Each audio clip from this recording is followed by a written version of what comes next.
Liberty, equality, and fraternity. The saying that would launch numerous revolutions around the world and has stayed in the minds of philosophers ever since. The next epoch of socialist history, one defined by the English, American, French, and Haitian revolutions, which set the stage for the towering icons of the 19th century who created the modern socialist theories we still have today. This period was defined by the rise of capitalism, imperialism, colonialism, and slavery. First, let's briefly describe the rise of capitalism. This economic system grew from feudalism in the 16th century and resulted from societal shifts as we went from using markets periodically to producing for the market as the all-consuming task.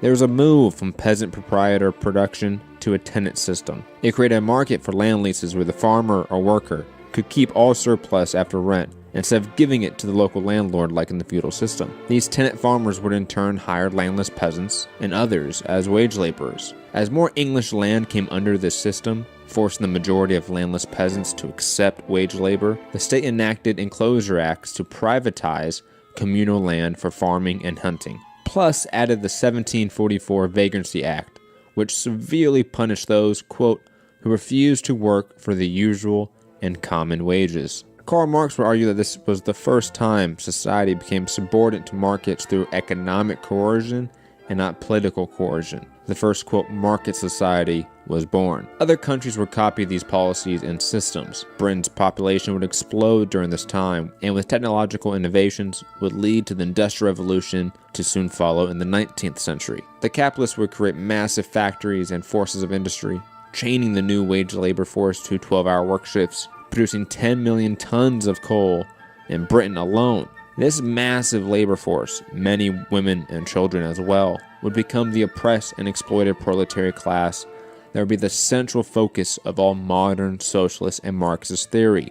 The philosophers and economists along the way of this societal shift would also evolve political theory in ways that would supremely shape our modern world. They would inspire massive revolutions that would forever change the landscape of global politics. The founder of utopian socialism, Thomas More, the infamous Lord Chancellor of England under King Henry VIII, would write a satirical essay called Utopia in 1516. It's framed in two books, the first being a description of the ills of European society, and the second being a description of a fictional island in the New World called Utopia. The former describing the warlike nature of European monarchs, frivolous spending, inhumane capital punishment, and enclosure acts leading to poverty and theft within the peasant class. The latter describing a land of indigenous people with representative constitutional monarchy, where the monarch was elected by tribal elders, who in turn were elected themselves. The land was redistributed to people equally, elimination of private property, free healthcare, and sexual freedom to the clergy. Thomas More's personal religious and political beliefs, at least from the classical historical perspective, seem to be in contradiction to his magnum opus here, so there's still debate about the interpretation of this work. However, it can't be denied that the utopian socialism that would dominate socialist theory in the early 19th century can be traced to More's Utopia. Over the next 100 years, England will go through massive changes, sporadic civil unrest, continental-sized wars, civil war, or revolution, from a new Stuart dynasty completely failing, poverty increasing drastically due to the growing issue of the enclosure of the commons, and massive religious unrest between the Puritans and Anglicans. Britain was at a crossroads. The two major sides were the Royalists and the Parliamentarians. As Christopher Hill, the famed British Marxist historian of the 20th century, wrote, the Civil War was a class war, in which the despotism of Charles I was defended by the reactionary forces of the established church and conservative landlords, and on the other side stood the trading and industrial classes of towns and the countryside, and the yeomen and progressive gentry, and wider masses of the population whenever they were able by free discussion to understand what the struggle was really about. During the English Civil War or English Revolution, many different radical groups formed and tried to expand political and economic power to the people. The most radical of these new groups were become known as the Diggers. They were Protestant radicals who separated from another radical group called the Levelers. They didn't believe in private ownership of land, so they farmed and lived in communal villages. They would go and destroy the enclosures made by the aristocratic class. Forming multiple colonies within England, the radical Levelers and Diggers, though, would be undermined by the parliamentarian leader Oliver Cromwell. He consolidated power after the king's execution. He stamped out civil liberties in Ireland and Scotland for the profits of English capitalists. Cromwell created a quasi-military dictatorship and dissolved the new English Parliament, which would lead to the English monarchy gaining power again in the Great Restoration, as it's called. The failures of the radical proto-anarchist diggers, or the more proto-socialist levelers, were a sign of how future radical revolutions could easily be defeated by center-left forces who adhered to the newly created industrial class. The failure of the Cromwell-led Parliament to both Cromwell's own authoritarianism and eventually the restoration of the British monarchy showed how easily radical revolutions can be co-opted by reactionary authoritative forces, leading to a significant increase in oppression to the masses and the proletarian class. As the 17th century gave way to the height of the age of the Enlightenment in the 18th century, a new wave of revolutionaries developed. Spearheaded by the iconic Jean-Jacques Rousseau, the Genevan philosopher would write foundational works that would spur on this new wave. The Discourse on Inequality and the Social Contract, written in 1755 and 1762, respectively, would inspire the revolutions of America and France, plus be the basis for all future political philosophy. He heavily criticized the idea of private property and pushed for a centralized constitutional republic. He saw that people had sovereignty over the government, and direct democracy in an assembly was ideal, and more important than claims of natural right. He saw the general will of the people as the supreme authority. So any concepts of governance, be it taxation, war, etc., were under the control of an assembly which was controlled by the direct will of the people. This social contract between the sovereignty of the people and the government was a far larger demand than the weak constitutional monarchies that existed, or the bourgeoisie republics that would form in Europe after Rousseau. At this point, the rise of capitalism is all but complete. European nations are rapidly becoming market societies, and Adam Smith, a hero of classical economics, would be the first to greatly detail capitalism in his magnum opus, An Inquiry into the Nature and Causes of the Wealth of Nations, or more shortly, The Wealth of Nations. His descriptions of the systems of capitalism were unmatched at the time. He is commonly a hero or icon to the modern ideals of free market society and limited government. Economist Herbert Stein pushes back on the modern conservative laissez-faire interpretation of Smith's work. He argued that the Wealth of Nations justified the modern U.S. Food and Drug Administration, Consumer Product Safety Commission, mandatory employer health benefits, environmentalism, and taxation to deter wealth inequality. Adam Smith stated himself, quote, "The subjects of every state ought to contribute towards the support of the government as nearly as possible, in proportion to their respective abilities, that is, in proportion to the revenue which they respectively enjoy under the protection of the state." He also would heavily criticize the landlord class for their economic and political privileges. Renowned modern intellectual Noam Chomsky encapsulated the, quote, invisible hand of Adam Smith's philosophy perfectly. Quote, "Let's take Adam Smith, the patron saint of capitalism. What did he think? He thought the main human instinct was sympathy. In fact, take a look at the word invisible hand. Take a look at the actual way in which he used the phrase. Actually, it's not hard to find out, because he only used it twice in a relevant sense, once in each of his two major books. In his one major book, The Wealth of Nations, the phrase appears just once, and it appears in what amounts to a critique of neoliberal globalization. What he says is that if in England, the manufacturers and merchants invested abroad and imported from abroad, they might benefit, but it would be harmful to England. But their commitment to the home country is sufficient, so they are unlikely to do this. And therefore, by an invisible hand, England will be saved from the impact of what we call neoliberal globalization. That's one use. The other use is in his other major book, The Theory of Moral Sentiments, which people don't read much, but for him it was a major book. Here he is an egalitarian. He believed in equality of outcome, not opportunity. He's an Enlightenment figure, pre-capitalist. He says, suppose in England one landowner got most of the land, and other people would have nothing to live on. He says it wouldn't matter much because the rich landowner, by virtue of his sympathy for other people, would distribute resources among them, so that by the invisible hand we would end up in a pretty egalitarian society. That's his conception of human nature. That's not the way, quote, invisible hand is used by the people who you took courses with or whose books you read. That shows a difference in doctrine, not in fact, about human nature. What we actually know about human nature is that it has all of these possibilities. The Wealth of Nations by Adam Smith was published in 1776, the same year as the official start of the American Revolution. It was also the same year that Thomas Paine published Common Sense and pushed the age of revolutions forward for the next few decades. Thomas Paine was born in England in 1737, and his early years were, as historian Eric Foner put it, quote, a period of unrelenting failure, end quote. He ran away from home at the age of 16, couldn't hold a job, went through 2 marriages. It wasn't until the 1770s in England that Paine would turn towards Enlightenment-era thinking. It was in the taverns with religious and political dissenters that Paine would meet Benjamin Franklin, who was looking for fellow radicals to support the growing movement in the British colonies in America.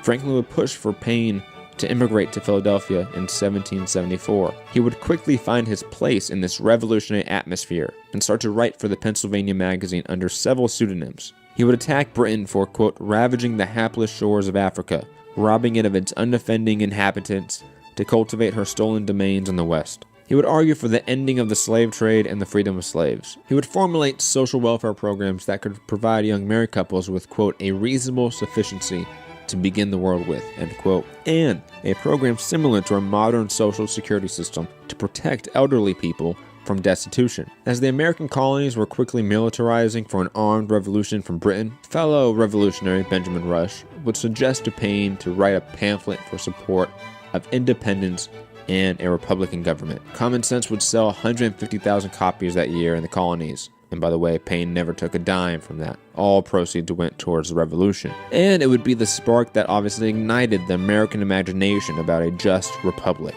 Historian Harvey J.K. detailed how John and Abigail Adams wrote to each other when Common Sense was first published about a wave of revolutionary fervor amongst the young college students, slaves, and women, all of which deeply concerned the founding father John Adams, especially because his wife was one of those swayed by Paine's work. Late in 1776, Paine would write The American Crisis to inspire the troops as the war started. It began with the famous line, "These are the times that try men's souls." Penn would act as the secretary of the Congressional Committee of Foreign Affairs until he denounced Silas Deane and Robert Morris for trying to profit off the revolution.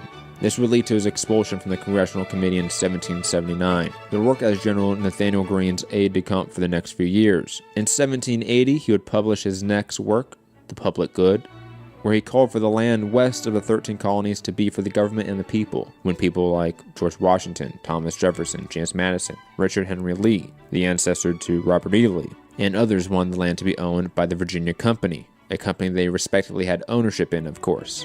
Paine would leave for Paris in 1781 to successfully seek funding for the revolution and to get away from the animosity of the growing political establishment. The revolution ended just a couple years later in 1783. Paine would go on to help overturn the State Assembly of Pennsylvania from exclusively landowning white males to, quote, a one-body assembly with universal manhood suffrage, says historian Harvey K. Paine was in conflict with the Federalists, even though he was in favor of a stronger federal government. John Adams and the Federalists feared the tyranny of the majority, or as Karl Marx would put it nearly a century later, the dictatorship of the proletariats. Paine feared the tyranny of the minority more, which is why he had a vision of popular sovereignty that was the solution to governance issues. He viewed institutional checks on the sovereignty of the people as a threat to liberty. Paine became disinterested in the formation of the bourgeois liberal government in the United States and decided to focus on public works and inventions. So Benjamin Franklin asked Paine in 1787 to gather funds in Europe for a bridge he wanted to build in Philadelphia. Paine would travel to London first to look for funding in the heart of the Industrial Revolution that was going to change the world forever. Paine would travel to Paris as well, and while traveling back and forth between London and Paris, he saw the rise of the French and Haitian revolutions. Over a decade prior, in 1774, Louis XVI was crowned King of France and inherited a country with significant financial crises, rising inequality, the aftermath of the World War and the 7 Years' War, and the revolutionary fervor of America slowly filtering into French culture along with Enlightenment-era philosophy. France also was an extremely unequal country, where the clergy and aristocrats, representing just 1.6% of the population, had complete political and economic control through hereditary power. Socialist Jean Girard described the economic subjection. There was not one action in rural life that did not require the peasants to pay a ransom. The feudal rights thus extended their clutches over every force of nature, everything that grew, moved, breathed, even with the fire burning in the oven to bake the peasants' poor bread. The urban population of laborers and artisans also experienced economic and political subjugation. The apprenticeship system was all but dismantled by the state, and day laborers had day permits to exist in the cities they work in. The rural police would use this to harass the working class, arrest them, and send them to beggar colonies. In 1787, King Louis XVI called the Assembly of Notables for the first time in over a century. It was a council of high-ranking aristocrats to help deal with the economic crisis. Any proposals to remove the regressive taxes on the poor, create taxes for the aristocracy or clergy, were denied. The harvest of 1788 was destroyed by droughts and storms, and the economic situation for the king became desperate. It allowed for the summoning of the Estates General in May 1789, a sign of the monarchy being in an extremely weakened state. The Estate General was comprised of 3 estates of groups: nobility, clergy, and the rest of France. The last time it was convened was 1614. However, it was quickly apparent radical reform would not happen from this model. So the Third Estate, the majority of the French people, formed the National Assembly. Its purpose was to write the French Constitution. King Louis had to bow down to the pressures of the National Assembly, which renamed itself the National Constituent Assembly on July 9th, 1789. Jacques Necker, the finance minister, who was partially sympathetic to the Third Estate, was banished by the king on July 11th. The next day, the news hit the streets of Paris. The people feared a conservative backlash towards the assembly next, and took to the streets. Mass protests and riots broke out seemingly overnight all over the country. Conflict broke out between the military under King Louis and the poorly armed masses. The people would eventually raid weapon and food depots, leading to a couple of days of combat in the streets of Paris. All of this leading to the famed storming of the Bastille on July 14th, 1789, the ceremonial start of the French Revolution. In just the next few months, the feudal system would be utterly destroyed. The Declaration of the Rights of Man was written by Abbé Sieyès, Marquis de Lafayette, and Thomas Jefferson, surprisingly. And the Women's March would change the capital of France from Versailles to Paris. The feudal system that had controlled France for hundreds of years would be stripped away and abolished. The laws and courts were all abolished. It's impossible not to understate the societal shift happening here. While the economic and political power of the 13 colonies stayed largely intact after the American Revolution, the economic and political order in France was being completely rewritten. The Declaration of the Rights of Man would state, "Men are born and remain free and equal in rights. The goal of any political association is the conservation of the natural and imperceptible rights of man. These rights are liberty, property, safety, and resistance against oppression." It had 17 articles detailing the rights of citizens and the limitations of government. The U.S. Bill of Rights, which was written the same year, would only have 10 amendments. Criticism on the ambiguity of women's rights and the abolition of slavery divided right-wing revolutionaries and more radical groups. The aforementioned Women's March and the writing of the Declaration of the Rights of Women and the Female Citizen by Olympe de Gouges would decry the failure of the revolution when it came to women's rights. As the revolution was completely changing the social and political and economic paradigm of France, several factions started to take shape. In the assembly, the right wing was led by Jacques-Antoine Marie de Cazzier, who opposed the revolution. The Monarchians, or royalists, led by Jacques Necker, wanted a constitutional monarchy similar to Britain. The Jacobins split into 2 groups, and then the People's Movement, separate from the assembly, was the Sans-Culottes. The Sans-Culottes were a radical, lower-class, decentralized group that took direct action in the streets comparative to the bourgeois assembly. A growing cultural group more than an organized political group like the Jacobins, they wanted to establish local direct democracy which would ensure the consistent price for necessities. They were the most radical in their politics comparative to even the classical radicals, the Jacobins. The Jacobin Club was a relatively small group of Enlightenment-era nobles and middle-class bourgeois philosophers. It grew out of the Estates General in 1789 in secret meetings. The 2 figures that would dominate this new political group were the Count de Mirabeau and the infamous Maximilien Robespierre. They represented 2 sides of the Jacobins, the Girondins and the Montagnards. The French Constitution was written in 1791 by the Assembly, the majority of which wanted a constitutional monarchy and a new legislative assembly to replace the National Assembly. The king still had veto power and could appoint ministers. Over the course of the next year in 1792, France's new constitutional monarchy would utterly fail under its own bourgeois ineptitude and wars with Austria and Prussia. The king would ultimately try to use foreign powers to reverse the effects of the revolution, leading to the sans-culottes to gather a group of 20,000 Parisians, armed with mainly pikes, to march on the king's Tuileries palace. They would kill the Swiss guards and capture King Louis XVI. The sans-culottes would go into the prisons and kill up to 1,500 prisoners, mainly Catholic priests and nobles believed to be conspiring with the royalists. This would be the moment where the revolution rejected the royalists and even moderates in favor of the radical ring of the Jacobins led by Robespierre. A national convention was called where the centrist Girondins lost ground to the center-left Montagnards. The monarchy was abolished and a republic was declared. The reaction of the outside world of this growing revolution in France was best contrasted between Irish conservative statesman Edmund Burke and British American revolutionary Thomas Paine. In 1790, Burke would publish Reflections on the Revolution in France, denouncing the revolution as a destructive force and defended the monarchy there. He perceived the revolution as tearing the fabric of society. Burke, who was devoutly religious, also vehemently defended the power of the church over society. Burke predicted through the chaos of the revolution a popular general would take power, one of the few predictions he got right. Thomas Paine was fascinated with the French Revolution, and like Jefferson, felt a revolutionary kinship with the movement. He would write The Rights of Man in 2 parts in reaction to Burke, and also be involved with the National Assembly. Combining his work Agrarian Justice in 1795, Paine would lay out the blueprint for the modern social democratic philosophy we see in FDR and Bernie Sanders 100-200 years later. He would lay out programs for land and wealth redistribution, a universal one-time capital grant for both men and women when they reach the age of maturity, similar to a universal basic income, except it's not annual, it's just a one-time capital grant.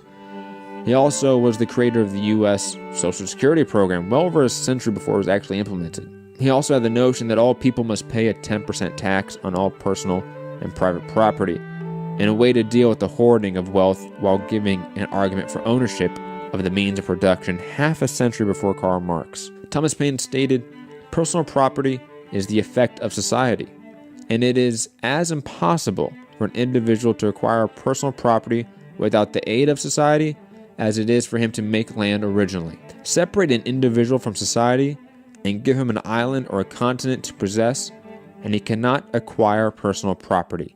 He cannot be rich.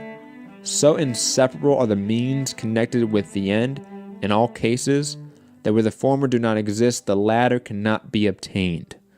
All accumulation, therefore, of personal property, beyond what a man's own hands produce, is derived to him by living in society, and he owes on every principle of justice, of gratitude, and of civilization a part of that accumulation back again to society from whence the whole came. If we examine the case minutely, it will be found that the accumulation of personal property is, in many instances, the effect of paying too little for the labor that produced it, the consequence of which is that the working hand perishes in old age and the employer abounds in affluence. This was revolutionary, and again would be arguments that were echoed later on by Karl Marx and other well-known Marxists, communists, socialists, and the like. Paine would lay the philosophical bedrock of the entire modern socialist movement with this understanding of the exploitation of labor and the pre-Keynesian welfare programs. Back in France, in the aftermath of the sans-culotte imprisoning the king and queen, and the war declared between France, Prussia, and Austria, leading to the first in a constant continental wars that wouldn't stop until the fall of Napoleon in 1815. The newly appointed National Convention would give rise to the Committee of Public Safety, headed by Maximilien Robespierre. It would be Robespierre's speech in front of the National Convention that would lead to the execution of the former king and queen. Louis was a king, and our republic is established. The critical question concerning you must be decided by these words alone. Louis was dethroned by his crimes. Louis denounced the French people as rebels. He appealed to chains, to the armies of tyrants who are his brothers. The victory of the people established that Louis alone was a rebel. Louis cannot, therefore, be judged. He already is judged. He is condemned, or the Republic cannot be absolved. To propose to have a trial of King Louis, in whatever manner one may, is to retrogress to royal despotism and constitutionality. It is a counter-revolutionary idea because it places the revolution itself in litigation. In effect, if Louis may still be given a trial, he may be absolved and innocent. What am I to say? He is presumed to be so until he is judged. But if Louis is absolved, he may be presumed innocent. What becomes of the revolution?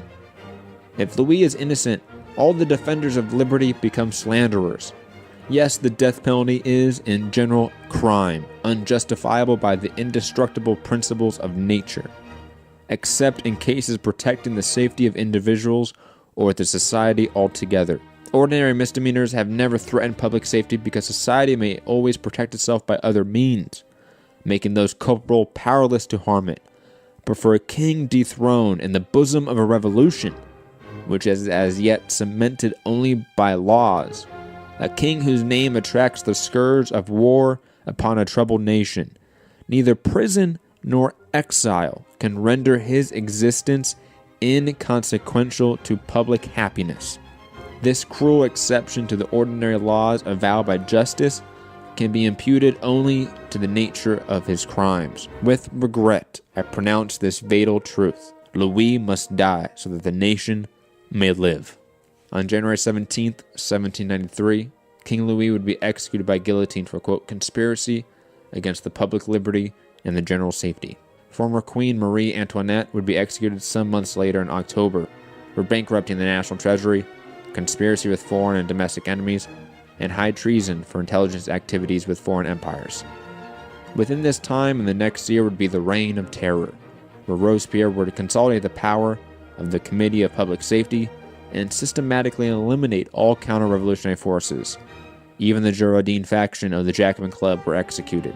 Robespierre would consolidate even more power after the assassination of his friend and fellow Jacobin, Jean-Paul Marat. Public records of the time say that over 16,000 people were executed.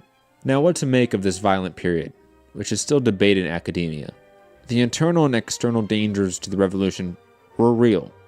There were known conspiracies to roll back the revolution by people within the Jacobin Club and other reactionary and right-wing groups within the revolution. The external danger of the European monarchies combining their respective strength to fight the Revolutionary Republic was legitimate. The French Republic was already in the middle of wars with Austria and Prussia, while the British and Spanish empires were actively engaged in proxy wars in the colonies to strip away the French Empire.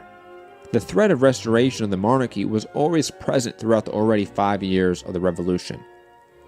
Also, when talking about the violence of the oppressed, it must be framed with the violence of the oppressors.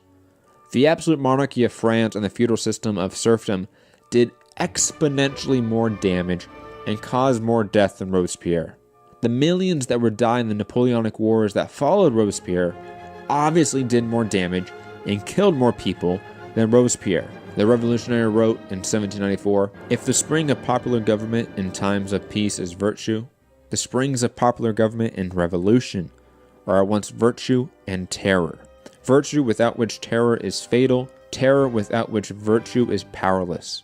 Terror is nothing other than justice, prompt, severe, inflexible. It is therefore an emanation of virtue. It is not so much a special principle as it is a consequence of the general principle of democracy applied to our country's most urgent needs. It has been said that terror is the principle of despotic government. Does your government therefore resemble despotism? Yes, as the sword that gleams in the hand of the heroes of liberty resembles that which the henchmen of tyranny are armed. Let the despot govern by terror his brutalized subjects. He is right as a despot. Subdue by terror the enemies of liberty, and be right as founders of the republic. The government of the revolution is liberty's despotism against tyranny. Is force made only to protect crime? And is the thunderbolt not destined to strike the head of the proud? Indulgence for the royalists, cry certain men. Mercy for the villains, no. Mercy for the innocent. Mercy for the weak. Mercy for the unfortunate. Mercy for humanity. Karl Marx, just 50 years later, would write, There's only one way in which the murderous death agonies of the old society and the bloody birth throes of the new society can be shortened, simplified, and be concentrated. And that way is revolutionary terror. Though, as writer Jonah Walter states, quote, "One more thing seems nearly certain. Sending political opponents within the ranks of the revolutionaries to the guillotine, the Dantonists, the Herbatists, was a reflection of political weakness that left Robespierre isolated and ultimately defenseless against the plots he so feared. No matter the morality of the revolutionary violence, this specific period would make Robespierre and his faction of the Jacobins alone in this world, where the enemies of the revolution were gaining power and coalescing." On January 27, 1794, the right and center of what was left of the National Convention would conspire to overthrow the power of Robespierre and the Committee of Public Safety. Robespierre and most of his followers would be arrested and executed by the guillotine. The White Terror, as it's called, would lead to the systemic executions of the radicals of the revolution. Proto-anarchist Gracchus Babeuf would try to restart the radical revolution with the conspiracy of equals, where he wanted direct democracy and the abolition of private property. He would be executed as well. All the radicals of the French Revolution would be stamped out during this period. A center-left bourgeois government called the French Directory would be formed from 1795 to 1799. By all accounts, it was a failure, and Napoleon Bonaparte would carry out a coup d'etat and replace it with the French consulate, and eventually crown himself Emperor of France. In effect, the French Revolution was over, and the Napoleonic era began. This ultimately led to the Bourbon Restoration that instilled a constitutional monarchy. Nonetheless, many changes from the Revolution and Napoleon, societal, political, and economical changes, could not be reversed. Another revolution was happening concurrently with the French Revolution, and even was more successful: the Haitian Revolution from 1791 to 1804. The Haitian Revolution, or the San Domingo Revolution, as it's traditionally called, was a massive shift in human civilization. To understand the significance of this period of history, we must detail the horrors of the transatlantic slave trade. It was a market that was created to support the global capitalist system that was being made across Western empires. How would capitalists extrapolate surplus wealth from the resource-rich New World and the global South? Create a slave labor class that was subordinate to even the white working class of Europe. Over 12 million slaves were thought to have lived through the process to actually get to the New World. Millions and millions more would die before ever reaching the European colonies. The number on how many actually died is unknown to history. Before the slave trade truly started, Central Africa was a relatively peaceful tribal area. Details of European travelers going thousands of miles without intervention or conflict was common and the norm. The Portuguese were the first to try to break up this peaceful tribal system, waging war on tribes if they didn't sell slaves. European powers would kill chieftains and destroy all societal order in Africa by rape and pillage. Slave revolts in Africa, in the ports, and along the hundreds of miles of those economic trails were quite common. Those that survived the forced marches in the ports were subject to the slave ships, where 20% of slaves were killed or died. Ship captains, if held up by storms, would often poison or kill the slaves on board to ration food for themselves. It was also not rare for ship captains to force cannibalism on the slaves. They would torture and mutilate a slave in front of everyone and then force the rest to eat the corpse, lest they also wanted the same horrific evil fate.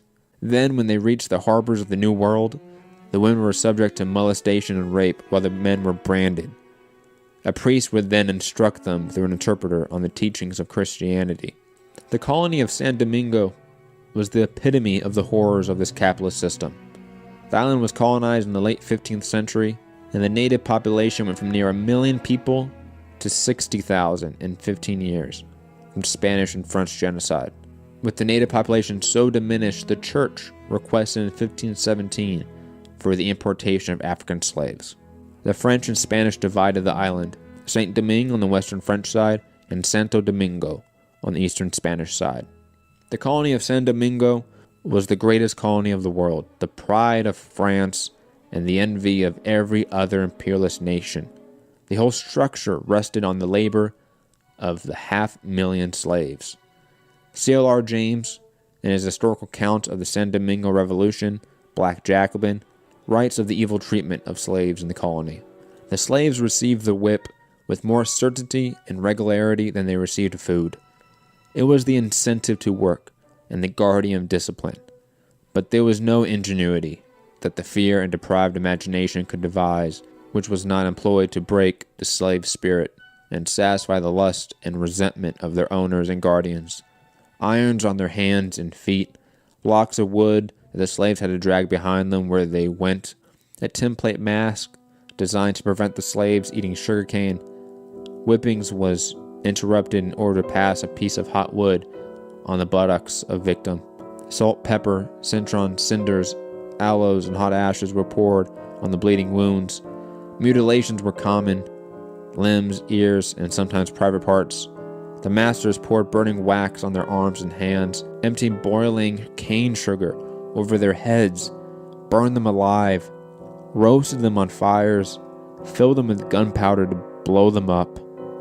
All these tortures and thousands more were created by colonial powers and used as common practice in San Domingo. The slave population was undergoing this violence for over 200 years before the revolution started.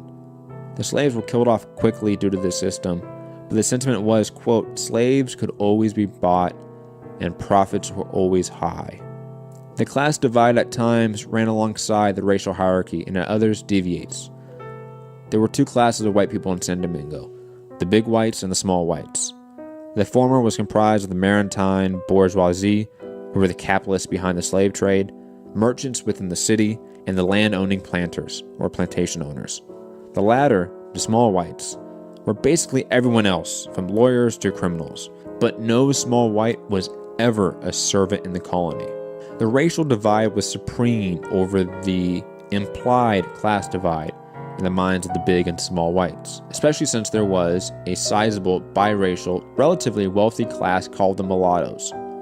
But the small whites, having less wealth than the biracial class, sometimes free land-owning class, was still politically and institutionally superior. That was the fundamental belief. So free black slaves or free biracial slaves who were wealthy and landowning, much more wealthy than the small whites, were still subject to the horrors of the small and big whites of the colony. A white man could trespass on their property, rape their women, and there was no legal recourse. If a white man ate at their house, they couldn't sit with him. Sailor James said, quote, the only privilege the whites allowed them was the privilege of lending white men money. And it's important to note that the trade of colony was handed over to a private company to form a monopoly over the markets of the colony. Well before 1789, the French bourgeoisie was the most powerful economic class in France, and their immense wealth and power was due to the slave trade and the surplus value they created in the colonies. The French and Haitian Revolution were intrinsically connected since San Domingo was obviously a French colony, but it was the crown jewel of the French colonies. And like the French Revolution, the class and racial tensions were building for hundreds of years. Slave revolts were not uncommon, and there were bands of escaped slaves in the mountains called Maroons, constantly harassing the French. The preceding years leading to 1789, revolutionary fervor was taking hold, and preemptively created alliances and coalitions within the colony. 2 months after the storming of the Bastille, and the classical start of the French Revolution, a ship sailed into the capital of San Domingo, Le Cap, and relayed the monumental news. Plantation owners, most in debt to the maritime bourgeoisie, led the revolt. The beginning of the revolution in San Domingo was started by the big whites against the big whites. They lynched a few that opposed them, but most of the bureaucrats were able to sail to France or America. The governor, still an agent of the monarchy, courted the biracial landowning class to join the counter-revolution against the big and small whites. The latter wanted to exterminate the biracial class to seize their land since they did not own land. The Revolutionary National Assembly in France created a colonial assembly in San Domingo, and the debates began over the abolition of slavery and equal rights to the biracial class. The National Assembly in France did not want to deal with the topic of rights to the biracial class or slave classes. However, as in all great revolutions, the masses and the poor of France and Paris again rose up and forced the issue. The women of Paris would march on Versailles and drag the King of Paris to sign the Declaration of the Rights of Man in October. And as previously stated, the Declaration of the Rights of Man would state, Men are born and remain free and equal in rights. The goal of any political association is the conservation of the natural and imperceptible rights of man. These rights are liberty, property, safety, and resistance against oppression. There were representatives from Saint-Domingue in the National Assembly, Julien Ramond and Vincent Ogue, both of the wealthy biracial class. The night of the signing of the Declaration of the Rights of Man, they were in Parisian bars chanting the famous line and claimed political rights. The bourgeois National Assembly would quickly decide that the colonial question regarding slavery needed to be answered. They determined that the biracial class would continue to not have political rights. The subject of slavery abolition was off the table for the time being. This national debate would incite violence from the white revolutionaries and counter-revolutionaries. Lacombe, a biracial free man, and a judicial officer named M. de Boudoir would request political rights for the biracial class in San Domingo in 1790. Both were lynched, beheaded, and mutilated in the streets of Le Cap, their heads carried on pikes. The biracial class would rise up in several districts as a result. San Domingo had in effect three competing white classes in the revolution: the royalist bureaucracy, the revolutionaries, and the colonial assembly. All three needed but despised the biracial class. Vincent Ogue would secretly leave Paris to start an insurrection in Saint-Domingue. He received funds and arms from the British Empire, a trend that would unfortunately continue throughout the preceding revolution. But the liberal that he was, when he came into the capital of Saint-Domingue, Le Cap, he gave proclamations in the city requesting rights and promising not to raise a slave rebellion. They refused him. He would then call up the biracial class against both royalists and revolutionaries, but due to bad weather, his army could not form. He was defeated and tortured for months before his execution. Royalists and patriots were united against the threat of a free and politically equal black class of people. 23 other conspirators met the same fate, including an ex-slave who fought for the independence of America. For the next few months, extreme violence spread across the French Revolution. The masses, the sans-culottes, were not happy with the bourgeois government and its protection of property rights over equal political rights. The news of Ogue's execution further drove the masses in Paris towards violence. In Saint-Domingue, violence between patriots and royalists continued. The royalist commander of the military was killed by his own men. They executed him, beheaded him in the middle of the capital. A biracial man, André Rigaud, was imprisoned for the Ogue uprising. A minor figure at the time, but he would go on to be one of the influential figures of the revolution. News came from the National Assembly that all biracial, land-owning free men, whose parents had to be free as well, had political rights under the rights of man. This only applied to 400 people though. Regardless, the white people of Saint-Domingue united against them and murdered and lynched biracial people indiscriminately. What were the slaves doing and thinking of this chaos around them? They perceived the revolution in France as the white slaves revolting and killing their masters, and around them they saw Frenchmen kill and butcher each other, but still united against the biracial free class. So the slaves were organizing for a revolution. The main communication line was voodoo, an illegal religion in the colony, though this did not stop the slaves from holding meetings in the forest and the mountains at night. With the voodoo priests and maroon bands of rebels being the centralizing, organizing bodies of this revolution, and their leader's name was Dutty Boukman, a giant ex-slave who learned from past failed revolts. He organized the 6,000 slaves in the capital to set fire to the outskirts of the city and then head to the plains to raise the slaves on the plantations. He gave a speech in the middle of a tropical storm overlooking the capital on August 21st, 1791. The God who created the sun, which gives us light, who rouses the waves and rules the storm, though hidden in the clouds, he watches us. He sees all that the white man does. The God of the white man inspires him with crime. But our God calls upon us to do good works. Our God, who is good to us, orders us to avenge our wrongs. He will direct our arms and aid us. Throw away the symbol of the God of the whites, who has so often caused us to weep, and listen to the voice of liberty, which speaks into the hearts of us all. Boukman was the first of the great leaders of the revolution. The slaves revolted in their plantations, killed their masters, and set fire to the fields and buildings in the north. All the violence that was put on them for hundreds of years, and all the violence they saw the white man use to achieve liberty, was on display this night.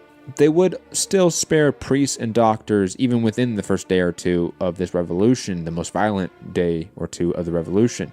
But as they gained territory, they started to spare any white people they met. The cruelties of property and privilege are always more ferocious than the revenge of poverty and oppression, writes historian C.L.R. James. The revolution was gaining steam. Freed slaves and the wealthy biracial class began to join them in droves. The white people of Le Cap could only see fire and smoke on the horizon for weeks. The revolt was isolated partially to the northern province and plains around the capital. After a month of the revolution, a slave named Toussaint Breda, eventually Toussaint Louverture, would finally join the revolution. He was an extremely well-educated man for a slave. Toussaint had read works by Julius Caesar, an Enlightenment-era thinker and abolitionist, Guillaume Renaud, for example. He joined the slave rebellion led now, after the death of Boukman, by three men, Georges Biassou, Jean-François, and Genet Boulet. Jean-François would become the de facto leader in the north after arresting Genois, trying him for war crimes, and then executing him. Already the slave rebellion was showing more of a gentleman's war than the European empires. The people of Le Cap would indiscriminately kill biracial and free black people in the streets, place their heads on the pikes along the roads, including the first leader, Boukman. In the western province of Saint-Domingue, André Rigaud would create a coalition of royalist counter-revolutionaries, the free biracial class, and a maroon band of ex-slaves called the Swiss. They would fight back the patriots of the western province around Port-au-Prince and force the counter-revolution to grant them all equal political rights. Rigaud gained control of the western province and now was a key figure for years to come with extreme power. The patriots and royalists were now united with Rigaud and pressured him to abandon the ex-slave maroon band, the Swiss, even though they helped Rigaud. He protested, but ultimately the ex-slaves were arrested, deported to a deserted beach in Mexico, and left to die. It was also an event that signified the divide and conquer mentality of the white people of San Domingo. They were not sincere about the equality for any black man, especially the wealthy biracial class. The biracial class in the western province took the issue of political rights into their own hands, and that created mass hysteria in the north amongst both royalists and patriots. The National Assembly, when hearing about the news of Port-au-Prince, determined to let the colonies decide on rights or abolition, furthering avoiding the issue. In Le Cap, the biracial class demanded rights again and were persecuted. Some decided to leave for the mountains and join the northern rebels, who now numbered over 100,000. In the west, in Port-au-Prince, an attempt of ratification for the rights of the biracial class led to extreme violence. This led to Rigaud, Louis-Jacques Beauvais, and Pierre Pénichard to raise the slaves in the biracial class and besiege Port-au-Prince. Rigaud's brother wrote to his friends, "I fly to vengeance. If my fate is not death on this expedition, I shall be back soon to join you. Long live liberty, long live equality, and long live love." The reaction in the north again at the news of Rigaud's siege of Port-au-Prince was to persecute the biracial class even more. Pregnant women were mutilated and burned alive. Biological warfare via smallpox was used as well. The rebellion in the north, led by Jean-François and Biassou, was running out of steam. They controlled the northern mountains and could win an open battle, but the French army decided to stay in their fortifications in Le Cap and other northern coastal cities. The slave army didn't have the guns and munitions to break into the walls. Dealing with a growing army that was starving, they sought peace with the colonial assembly in Le Cap. Jean-François and Biassou and some other officers, including Toussaint, drafted a letter in effect agreeing to put their army back into slavery for the freedom and immunity for the 400 leaders and officers. In a meeting in Le Cap between the leaders of the rebellion and the assemblymen, the leaders were significantly disrespected, and this was the catalyst for Toussaint seeking total freedom and abolition for the slave class. The assembly in Le Cap refused all concessions with the slave rebellion, and war was to continue. Toussaint was a driving force in the leadership now, becoming resolute in their opposition and a full-out war for freedom. He took on the title of Brigadier General and started training the slave rebellion into an army. In 1792, André Rigaud had formed a large coalition in the West again with white and black men of all classes.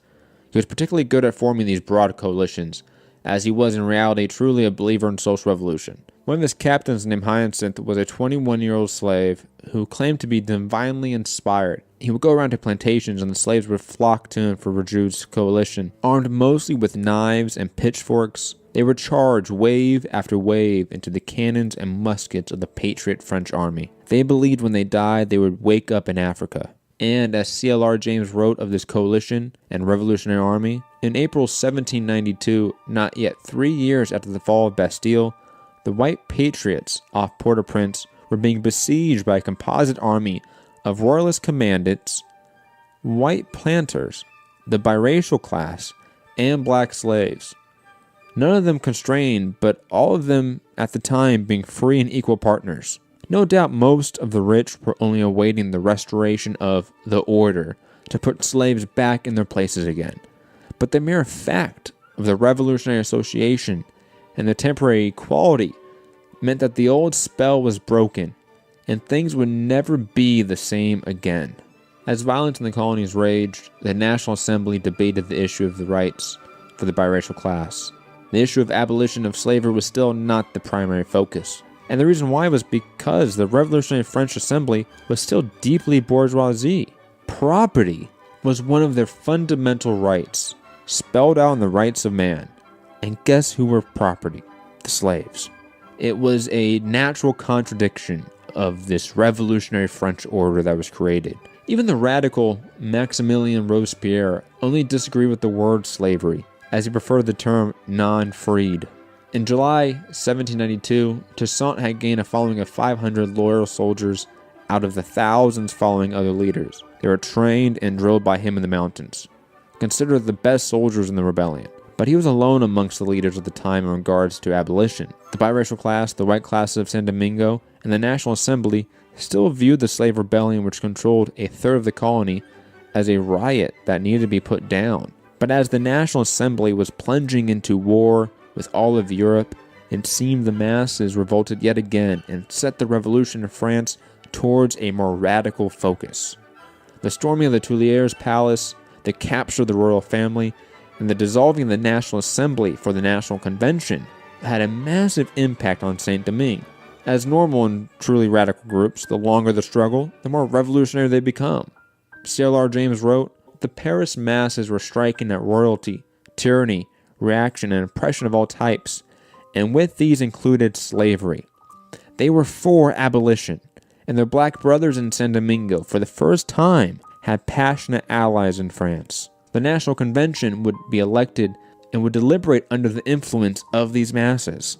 The slaves in San Domingo, by their insurrection, had shown revolutionary France that they could fight and die for freedom." The people of San Domingo had no news of this August event in Paris when new commissioners came ashore from France to give all the free class, ex-slave or biracial, political rights. The commissioners were led by Leger Félicité Sonthonax, who was a Jacobin but seen as a representative of the defunct now constitutional monarchy and the National Assembly.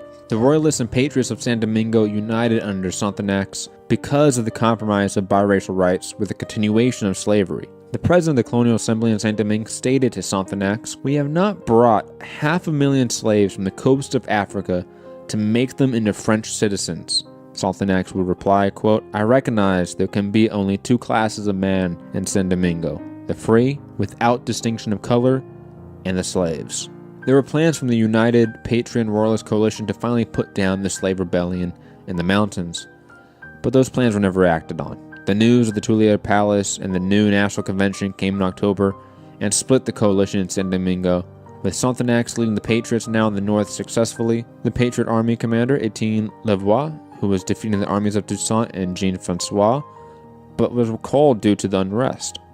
In the beginning months of 1793, the king was beheaded in Paris, and the forces of Britain and Spain declared outright war with France. Both had been covertly engaged in funding counter-revolutions and royalist forces from 1789, but now it was official. The armies of the empires of Spain and Britain were now heading towards San Domingo, inadvertently giving life to the abolition of slavery in the colony and the revolution led by Toussaint. The slave rebellion now allied itself with the neighboring Spanish Santo Domingo. Jean-Francois and Biazu were named lieutenant general of the armies of the King of Spain. Toussaint made his own terms with the Spanish to be more autonomous. He was named a colonel and now had 600 loyal and well-trained soldiers under him. He fought for the royalty of Spain and France officially, but this was mere politics to him. He suggested to the Spanish leadership in Santo Domingo that they free all the slaves and give them political rights so they could easily win the war in the colony. The Spanish refused. So in response, Toussaint sent a letter to the Patriot commander Louvois, offering to join the French against the Spanish and British if they freed the slaves. They also refused. This was all within 4 months of Toussaint joining the Spanish, showing that this was all a ploy to get equality for his people. Even though he was ally of Spanish royalty, who refused to free the slaves, he was still proclaiming liberty for all where he went. On August 29th, 1793, he issued the call, "Brothers and friends, I am Toussaint Louverture. My name is perhaps known to you. I have undertaken vengeance. I want liberty and equality to reign in San Domingo. I work to bring them into existence. Unite yourselves to us, brothers, and fight with us for the same cause." In the capital, Sonthonax was ruling harshly against the royalists. He was deporting anyone suspected of counter-revolution and was giving the government over to the biracial class. However, when a new governor named Gabbard was appointed, he rallied the royalists in the city and kicked out Sonthonax. In response, Sonthonax armed the slaves and prisoners, sending 10,000 now armed and now ex-slaves rushing from the mountains into the capital, killing many people, and the rest rushed to the ships to sail to the United States.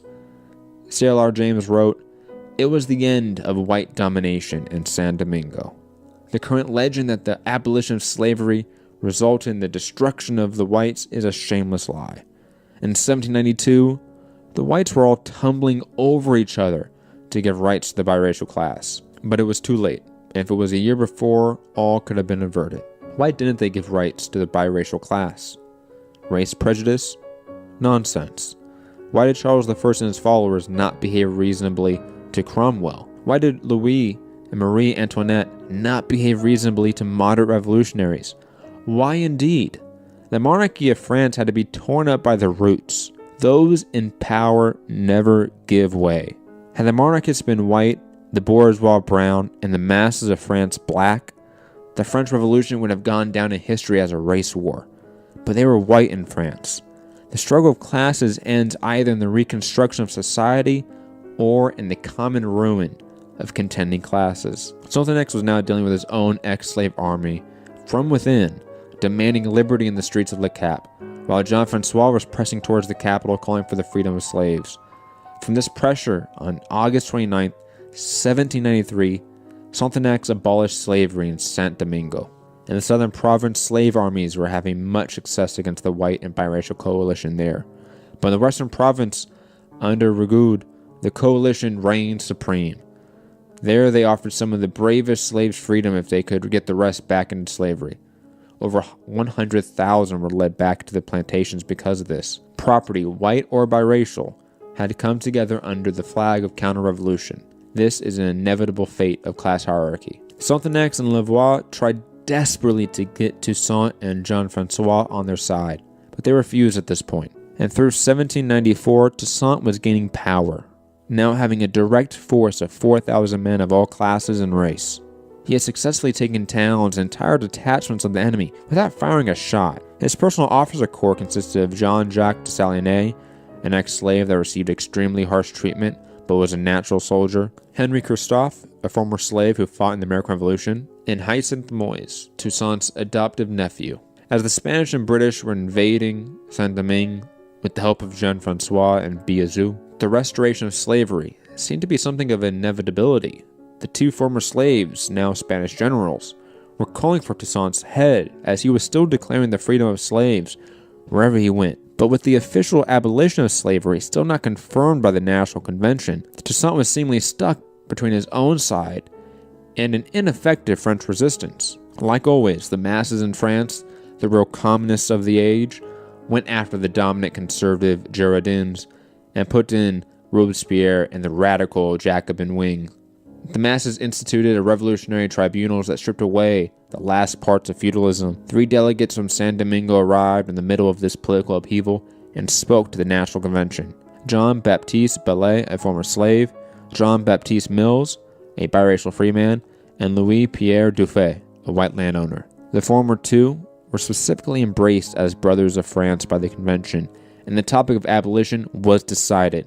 They gave speeches and the convention motioned that no discussions will happen regarding the issue, as the mere discussion of abolition instead of the action was deemed too disrespectful to the new brothers of France. So on February 3rd, 1794, slavery was officially abolished in all parts of the French Republic. Robespierre was not present for this session, and he did not approve, but the die was cast. History was made, and in May, when Toussaint heard of the news, immediately switched sides to France to continue his mission of liberty for his people.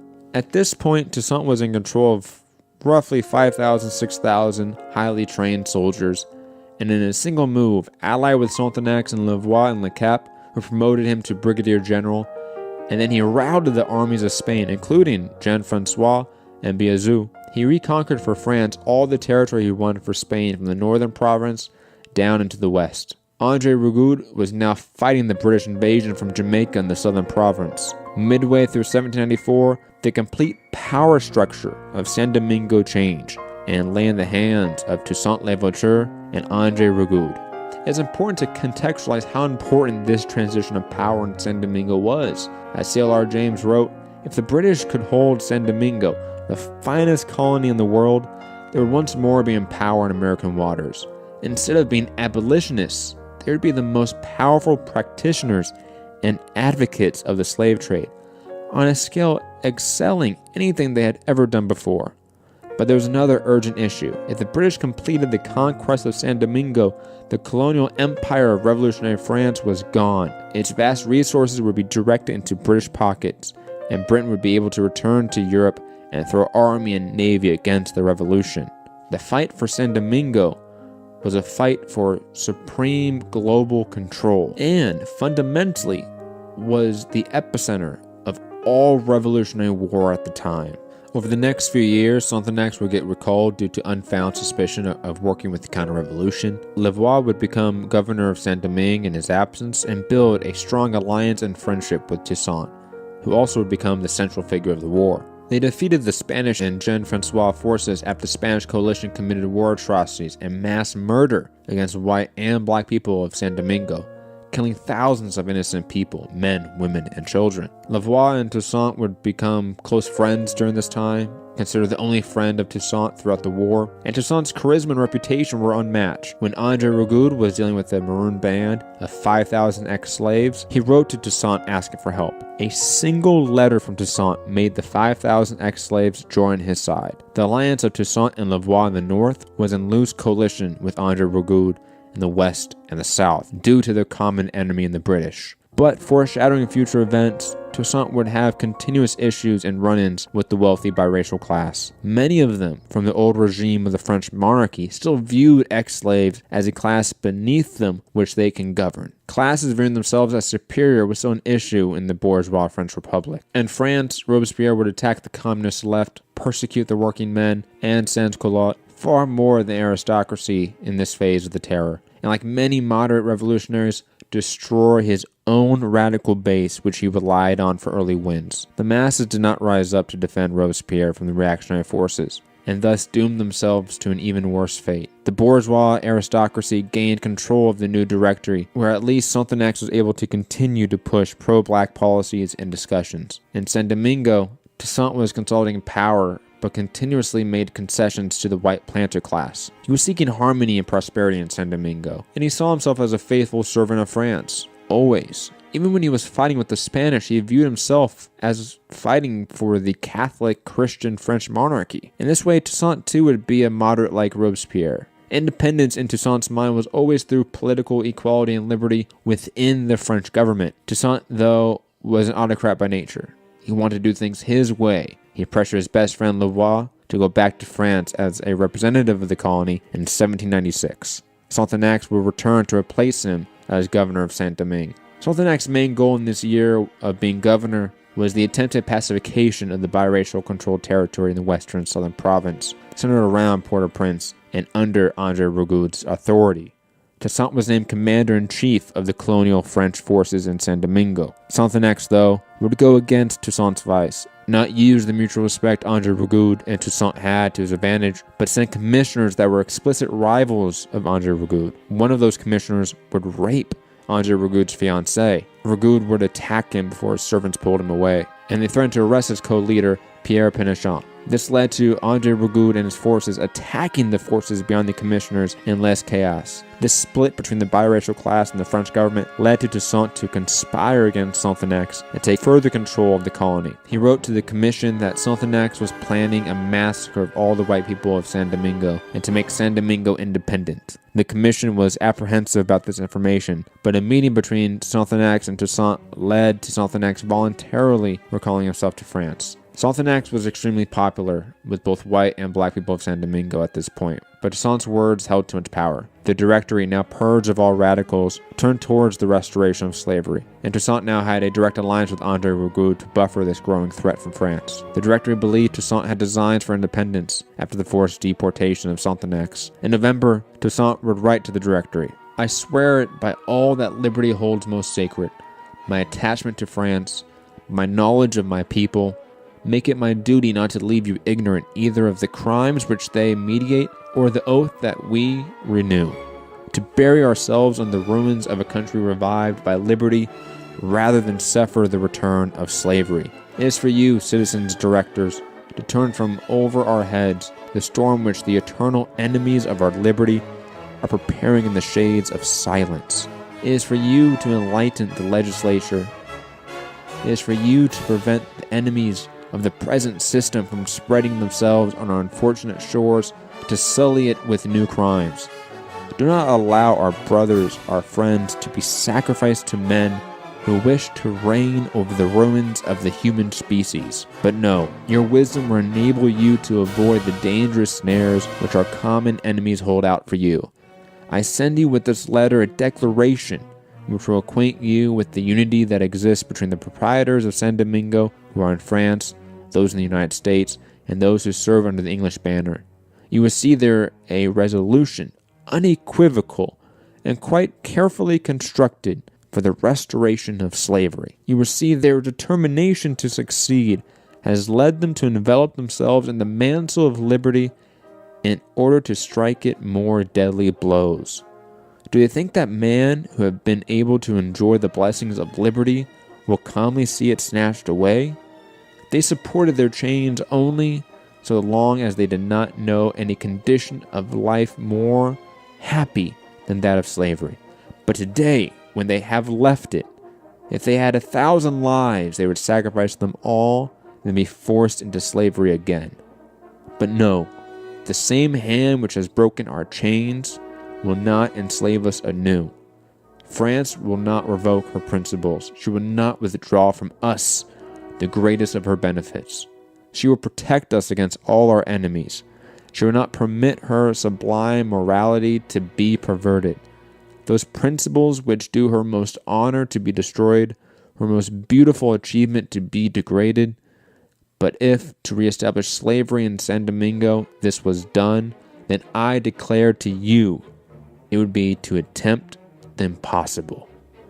We have known how to face dangers to obtain our liberty. We shall know how to brave death to maintain it. This, citizens directors, is the morale of the people of San Domingo. Those are the principles that they transmit to you by me. My own you know. It is sufficient to renew my hand in yours, the oath that I have made, to cease to live before gratitude dies in my heart, before I cease to be faithful to France and to my duty, before the God of liberty is profaned and sullied by the liberticides, before they can snatch from my hand that sword, those arms which France confided to me for the defense of its rights and those of humanity, for the triumph of liberty and equality. This was a man past 50 years old, 6 years removed from slavery, with little formal education, in charge of wars with empires and governance of the greatest colony on the planet. And he was as remarkable as any of the great men of that age, an age filled with especially great men. By the end of 1796, the British had 80,000 casualties in the West Indies. Over the next couple of years, Toussaint and André Rigaud, an alliance, would work to expel the British from San Domingo. Through an impressive campaign in the west and south, having to retake Port-au-Prince, and many cities from the British, British General Thomas Maitland realized that his position was hopeless and sought peace with Toussaint and a total evacuation of British forces from San Domingo. However, in one last meeting between the two, Maitland offered to help Toussaint to be king of San Domingo and create an independent state with the, quote, protection of the British military and the exclusive trade rights with the resource-rich island. Toussaint would refuse. So by late August 1798, the British evacuated to Jamaica, or Britain. Toussaint was now in a place of supreme reputation amongst the people in San Domingo. He was seen as the liberator, the peacemaker, as he had a strict policy of racial harmony. He was judicious against his men if they were to perform any acts of cruelty against white or black people. However, the current governor of Saint-Domingue, Gabriel Hidalgo, disapproved of Toussaint's policy of reconciliation with the white planter class, a class that sided with the British because of the promise of the restoration of slavery. Toussaint, through a period of public disagreement with Hidalgo, would write his resignation letter and even send it to the Directory stating, "An honorable and peaceable retreat into the bosom of my family is my sole ambition. There, as at the head of my armies, I shall always be ready to show a good example and give the best advice. But I have learnt too much of the heart of man, not to be certain that it is only in the bosom of my family that I shall find happiness." Toussaint would have happily faded away into history, but history wasn't done with him. The new governor didn't pay the army, which was now largely ex-slaves. He replaced black generals with white ones and instituted a poor policy of apprenticeship for ex-slaves in the plantations. And this wasn't Sonthenac's or Lavoie anymore. Gabriel Hidalgo was seen as an agent of the malevolent Directory and attempting to restore slavery. An incident where he tried to remove Moise from his command was the catalyst for Toussaint and André Rigaud to openly go to war with the Directory in France. Moise was the second most popular man in the army of San Domingo, and like many great revolutionaries, was deeply connected to the masses. He raised the laborers in the plains in the north, while Dessalines took the army and marched on Le Cap on Toussaint's orders. The governor and many of the bourgeoisie who detested Toussaint and his forces left for France before Dessalines could capture them. Toussaint, upon hearing the news, gave a proclamation at Fort Liberté. "Who reverts to the sword will perish by the sword." Hidalgo said that I am against liberty, that I want to surrender to the English, that I wish to make myself independent. Who ought to love liberty more? Toussaint Louverture, slave of Breda, or General Hidalgo, former Marquis de Saint Louis? If I wish to surrender to the English, would I have chased them away? Remember that there is only one Toussaint Louverture in San Domingo, and that at his name everybody must tremble. Hidalgo has spread it that he is going to France to seek forces to come back. I do not want to fight with France. I have saved this country for her up to this present. But if she comes to attack me, I shall defend myself. General Hidalgo does not know that in Jamaica there are in the mountains black rebels who have forced the English to sign treaties with them. Well, I am black like them. I know how to make war, and besides, I have advantages that they didn't have, for I can count on assistance and protection. Finally, I have done what I ought to do. I have nothing to reproach myself with. I laugh at whatever Hidalgo says, and he can come when he wants. General Hidalgo would get to Paris and detail to the Directory the need to split Toussaint and André Rigaud to keep the, quote, export of sugar and coffee out of English and American hands. Before he even left Saint-Domingue, he had already written to André Rigaud, giving him an authority on par with Toussaint. This was always a war of trade rights and of class divisions. Toussaint at this point wanted complete control of the colony of San Domingo, but still in a subservient relationship with France. And he believed if a French expedition would come, André Rigaud's forces in the south and west would join the expedition against him. Rigaud, though, to his credit, tried to avoid this issue.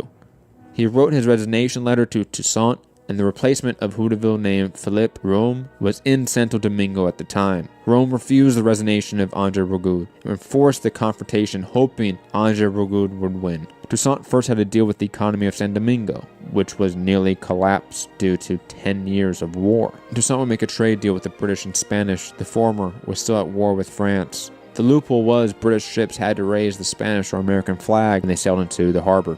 Even though Toussaint did this independently from Philippe, Rome, and the Directory, Rome would later say it was justified to save the crumbling economy. However, in the deal, Toussaint explicitly left out the southern ports under André Rojoud. This trade war centered on San Domingo was between empires, but also two men vying for control and authority on this rich island. Toussaint would attempt to get Rojoud's second-command, Beauvais, on his side, but Beauvais decided to sail to France and avoid the coming bloodshed between two revolutionaries he admired. André Rojoud would be the first to turn this Cold War of subversion into open conflict. However, he would continually look to France for help when there wasn't any, while Toussaint pressed forward independent from France's authority. Dessalines would march south to fight André Rojoud directly, while Toussaint would head north and pacify the wealthy, free, biracial, and black classes in the north. Over the next year, from the summer of 1799 to the summer of 1800, Toussaint systematically took over the west and south of Saint-Domingue, leading André Rojoud to escape from the colony. Toussaint was now in supreme control of Saint-Domingo, and in France, Napoleon Bonaparte was victorious in the internal wars of the bourgeoisie, but for the time being,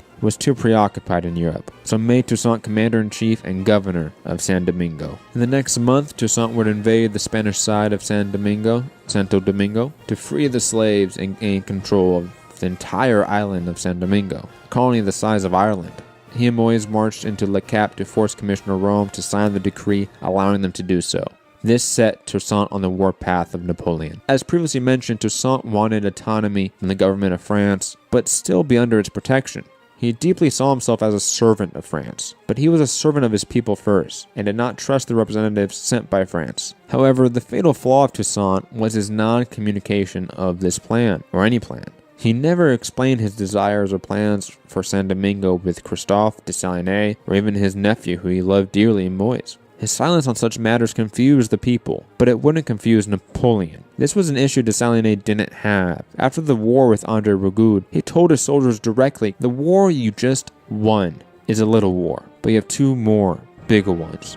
One is against the Spaniards, who do not want to give up their land, who have insulted your brave commander-in-chief, and the other is against France, who will try to make you slaves again as soon as she is finished with her enemies. We'll win those wars." After 12 years of war, San Domingo was devastated. A little over a third of the population either died or left. The infrastructure of agriculture was destroyed far and wide. Toussaint, as the leader of San Domingo, saw agriculture as the path to prosperity for the people and saw massive building projects to rejuvenate the fields and roads. He gave more economic power and regulations for the laborer class. 1/4 of the revenue was given to the laborers, half of the revenue for the treasury, and 1/4 of the revenue given to the owner. He set the limits of the working day to a 12-hour day instead of the original 16 or 18-hour days the slaves were under. In just a year and a half, after more than a decade of war and destruction, he restored cultivation to 2/3 of the height of the old regime of the monarchy while protecting, quote, personal industry, social morality, public education, religious toleration, free trade, civic pride, and racial inequality. Toussaint was without a doubt a military dictator of this time, but his regime was rooted in the interests of the laboring poor, unlike that of the dictatorship of Napoleon in France. Le Cap was built into the best city of the West Indies, a cultural hub of America, Spain, England, and France, with the leadership and creativity of the free black population. He was sending the black and biracial children to France to receive proper education, to return and govern as truly educated leaders. Toussaint was still aware of the radicals like Sonthonax and Lavoie.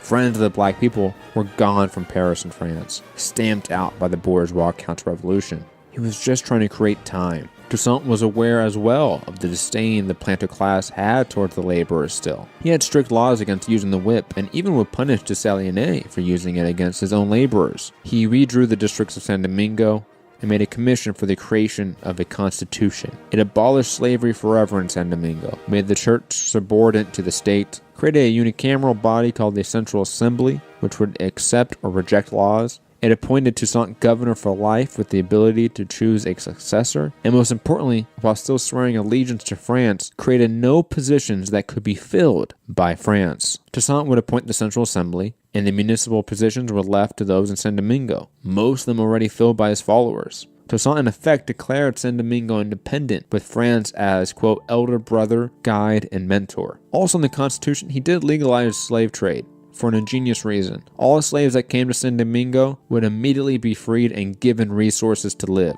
land, wealth. He also made plans to take this ex-slave army to Africa itself to put an end to the slave trade and make them free in French. He sent it to France but immediately published it in July 1801 without the vast majority of his followers even knowing he had created the Constitution. And the reaction of his loyal close circle was acrimonious at best. Even his nephew Moise called Toussaint a old fool. He thinks he is king of San Domingo. Toussaint's lack of communication, even with those closest to him, was a fatal flaw. Most importantly, he never truly changed the power dynamics of the classes of San Domingo. Yes, the black population were no longer slaves, but they were still under the same white masters that now are just white employers. The classes just changed names. There was not a dynamic or revolutionary shift here. It was a moderate resolution to a radical issue. And like the moderate Robespierre, Toussaint would destroy his revolutionary vanguard. In the northern province, upset over the lack of fundamental class change, Moise raised a revolt against his adoptive uncle. He stated, quote, "Whatever my old uncle may do, I cannot bring myself to be an executioner of my own color. It is always in the interest of the metropolis that he scolds me. But these interests are those of the whites. I shall only love them when they give me back the eye that they made me lose in battle." Moise, fighting Toussaint, Dessalines, and Christophe, was captured and executed. Moise understood Toussaint was placating to the bourgeois class of San Domingo for the reason of stability. But Moise was only interested in the true political and economic emancipation of his class. As soon as the masses saw that Toussaint no longer served that goal, they sought someone else who could lead them there. A tragic reoccurring dynamic of revolutionary coalitions. Napoleon, a deeply racist man who would never directly write to Toussaint and persecuted the biracial general of the revolution, Thomas Alexandre Dumas, now set his sight on San Domingo and the restoration of slavery. He sent one of his best generals, Charles Leclerc, with 20,000 well-experienced men from the Egyptian campaign. The expedition left for San Domingo the day after Moise's execution. The French expedition would arrive in San Domingo after Toussaint had broken the will of the black laborers while reassuring the white planters. Toussaint never explained to his supporters why their old enemies were given positions or favor. Vladimir Lenin would learn from this and keep his supporters thoroughly aware of why certain czarist officials were still in positions of authority in early Soviet Union. Also, Toussaint fundamentally still saw himself as French. This would be like Lenin fundamentally viewing himself as a czarist. The right course of action would have been to declare the obvious intent of this French expedition, which was the restoration of slavery, raise the laborers in the fields, declared independence, and give an ultimatum to all people of San Domingo: stay, fight, or leave. He did the worst thing a revolutionary can do. He waited and left his supporters divided after Moise's execution. C.L.R. James wrote, "It was a method, not principle, that Toussaint failed. The race question is subsidiary to the class question in politics, and to think of imperialism in terms of race is disastrous. But to neglect the racial factor as merely incidental is an error only less grave than to make it fundamental." When the French ships came over the horizon, Toussaint saw them approach from a nearby mountain and told his officers, quote, "We shall perish. All of France has come to overwhelm us." Napoleon had planned the whole campaign. The expedition was first to promise loyalty to Toussaint, to get key access of San Domingo. Next was to divide and compel Toussaint's officers who were, quote, favorable to the whites to join their side. Then they would, in a single day, launch a coup and arrest all of Toussaint and his major supporters. If that was done, then they would systematically strip any black officer down in rank. All white women who had married black men during this period were to be deported to France for forced prostitution. Napoleon also had André Rigaud and the other biracial leaders who were deported or left go on this expedition, as they requested. But if Toussaint allowed the expedition to land, they would all immediately be deported to Madagascar. Napoleon only wanted them if they needed to divide the population in San Domingo. Napoleon was still attempting to appear as the heir of revolution in France, so only Leclerc knew of the order to restore slavery. The soldiers in the expedition were led to believe Toussaint was a royalist fighting for the British and the church. Leclerc and 5,000 of his men sailed into the harbor of Le Cap, demanding lodging in the city from Toussaint's officer Henry Christophe. Toussaint gave him strict orders to rebuke the demands of Leclerc. However, when news came that neighboring Fort Liberté was taken by another French force, war was declared. There was an initial confusion from the forces of Toussaint due to the lack of communication between him and his officers that led to some major defeats in the war. Toussaint, though, would enforce a scorched earth policy, destroy and take anything the French could use. All of the infrastructure Toussaint had built over the last year and a half were destroyed by their own hand, so the French couldn't use it. He wrote to Dessalines in the south, "Do not forget, while waiting for the rainy season, which will rid us of our foes, that we have no other resource than destruction and fire. Bear in mind that the soil bathed with our sweat must not furnish our enemies with the smallest sustenance. Tear up the roads with shot. Throw corpses and horses into all the fountains. Burn and annihilate everything in order that those who have come to reduce us to slavery may have before their eyes the image of that hell which they deserve." As CLR James wrote, quote, "It was too late. Events were to show that if he had but mobilized the masses before, purged his army, the French attack would have been crippled at the start. His desire to avoid destruction was the very thing that caused it. It is the recurring error of moderates when face to face with the revolutionary struggle." The letter to Dessalines would never reach him, but he didn't need the order. He was already on a path to separate himself from Toussaint's leadership. Dessalines blamed Toussaint for the defeats and losses of key cities and forts. He declared the island independent from France and started the massacre of former white slave owners who were joyful at the prospect of the restoration of slavery. Leclerc was determined to subdue Toussaint. The French commander Napoleon believed that if Toussaint and Dessalines could be subdued, the whole rebellion would be over. He had brought Toussaint's 2 sons from Paris to encourage him to surrender. Toussaint, being moved by their affection for France, an affection he still shared, let them decide what side they would align with. His son Isaac declared for France, but Toussaint's wife and Isaac's mother, Madame Louverture, forbade him from going back to Leclerc. Dessalines had some key victories in the south, and Toussaint couldn't be pacified. Leclerc, after several key defeats, would write to Napoleon, in perhaps the letter that best epitomized European imperialism and the bigotry behind it. 3 months before our arrival, Moyes had sought to supplant Toussaint, and to do this, he had begun the massacre of 600 to 700 whites. Toussaint had him shot and had rid us of him. Toussaint has sent to make me proposals for the suspension of hostilities. I believe not a word of it. He is the most false and deceitful man in the world. I have already more than 1,200 men in the hospital. Calculate on the considerable waste of life in this country. I have no resources for commerce. The traders at Le Cap are only the agents of the Americans, and the Americans are all Jews, the most Jewish.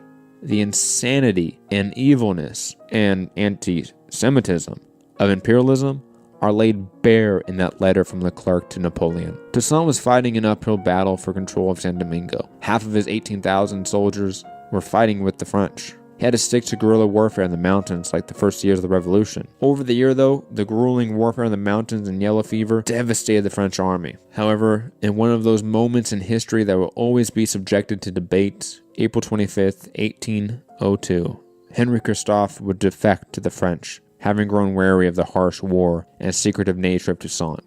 Toussaint was mentally defeated at this point, losing one of his best generals and a sizable portion of his army. When Leclerc offered peace, his own plantation still, the freedom of the black people, and peaceful integration of his army with the French, Toussaint surrendered as well. He had a meeting with his remaining generals, including Dessalines, and convinced them to surrender as well. They would march into Le Cap to a hero's welcome from the masses. Leclerc and his officers took note especially of how they reacted so enthusiastically to Dessalines and his proud army.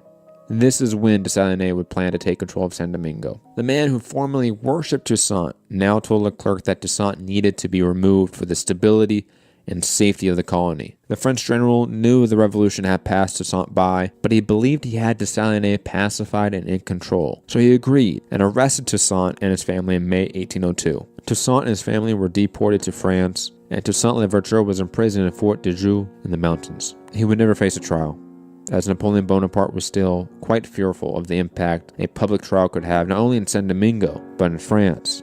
Toussaint was a hero to the revolutionaries of the masses, the same masses that just a decade prior bled in the streets of Paris to force the Jacobins to abolish slavery. Napoleon would never respond to any of the many letters Toussaint sent him over the next year, and refused to let him stand trial. Toussaint would die to basic neglect. They stopped giving him rations for food, clothing, firewood, and as an old man with sickness before he was deported, he died April 7th, 1803. His last words before leaving San Domingo were, quote, "In overthrowing me, you have cut down in San Domingo only the trunk of the tree of liberty. It will spring up again by the roots, for they are numerous and deep." News of Toussaint's arrest and imprisonment and eventual death would galvanize the masses of San Domingo. Insurrection sprang from the laborers across the provinces. Dessalines and Christophe still waited to turn on the French. They were instructed to hunt down the brigands, and usually they kept in contact with them actually. Dessalines, Christophe, and others would finally turn on the French army after news of the vote for the restoration of slavery and the explicit call for a war of extermination against the black and biracial class in San Domingo. The plan by Napoleon was just to replace them with new slaves from Africa that had never experienced liberty. The insurrection now was a full war for independence and survival against the genocidal Napoleonic forces. The mass executions the French carried out were horrific, creating even new ways of death and torture. They would gas entire holds of ship filled with prisoners and ex-slaves until they were killed. Arguably, this first gas chamber for genocide was created against the revolutionary Haitian forces. Written accounts of the time talk about the waters of Le Cap being so filled with the bodies of black laborers that they couldn't eat the fish in the harbor. The colonists were demanding that if they didn't have slavery, France couldn't have a colony. The generals, Dessalines, Henri Christophe, Alexandre Pétion, Charles Belair, Augustin Clairvaux, and Jacques Maurepas were all seemingly waiting, playing the political game to see who would come out on top. Dessalines and Pétion formed an alliance of black and biracial forces. Charles Belair, though, was the first to side with the revolution, but was quickly captured and executed along with his wife, as the women were very much involved in the war at this point. It's another revolutionary that was captured, tried, and executed by other revolutionaries. It was a blow to the masses, but not to the degree of Moise. The biracial commander, Pétion, was the first to break away from the French, successfully. The rest, including Dessalines, would follow. In response, Leclerc had thousands of black people drowned in the harbor of Le Cap. Leclerc, though, would die soon after from disease, knowing full well he failed. The new leader of the French forces in San Domingo, Dontien de Rochambeau, was especially hateful of the black masses and increased the mass executions. JLR James wrote, "Dessalines was a one-sided genius, but he was a man for the crisis, not Toussaint. He gave blow for blow. But neither Dessalines' army nor his ferocity won the victory. It was the people. They burned San Domingo flat, so that at the end of the war, it was a charred desert. Why would he burn everything?" asked a French officer to a prisoner. "We have a right to burn what we cultivate, because a man has a right to dispose of his own labor," was the reply of the unknown anarchist. End quote. The British declared war on France again, which helped the revolutionaries in San Domingo. Dessalines formed a conference that wrote the Haitian Declaration of Independence and created the new Haitian flag. Slowly, they drove out the French through vicious fighting and battles, until November 1803, the French army would leave Le Cap. This ragtag army of ex-slaves had defeated the Napoleonic army.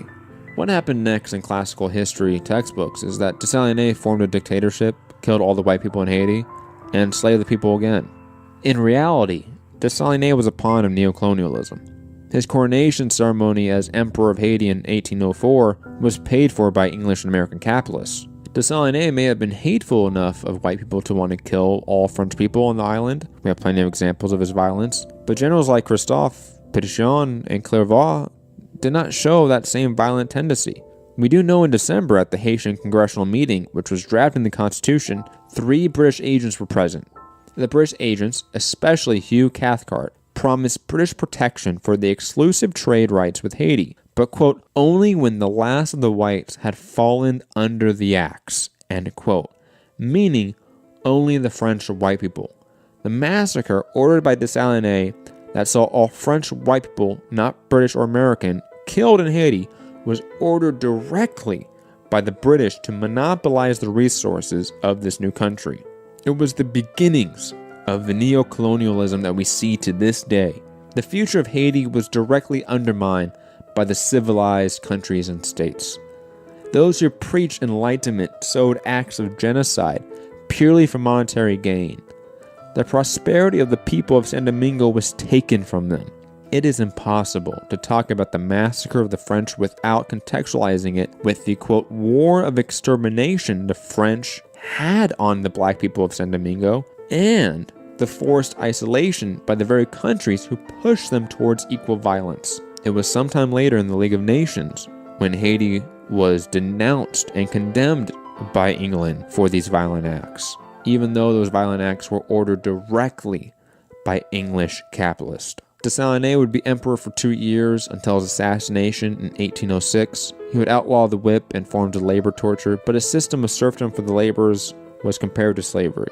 He would free thousands of slaves from ships sailing to the West Indies and largely copy Toussaint's economic distribution system.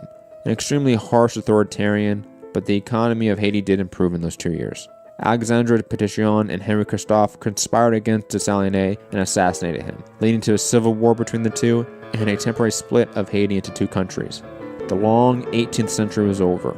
The age of Enlightenment had ended, and the rise of capitalism, colonialism, and imperialism was complete. From the English Revolution through the Haitian Revolution, we can see the initial reaction to the growth of global oppressive systems such as capitalism, colonialism, imperialism, and slavery. Unfortunately, these revolutions were largely led by moderates like Robespierre and even Toussaint, who did not share the radicalism of the masses, the proletariats. However, the last two socialist epochs, those of the ancients and that of the Enlightenment, gave the foundation needed for people like Karl Marx, Friedrich Engels, and Mikhail Bakunin, who would define not just the next socialist epoch, but the entire modern left movement.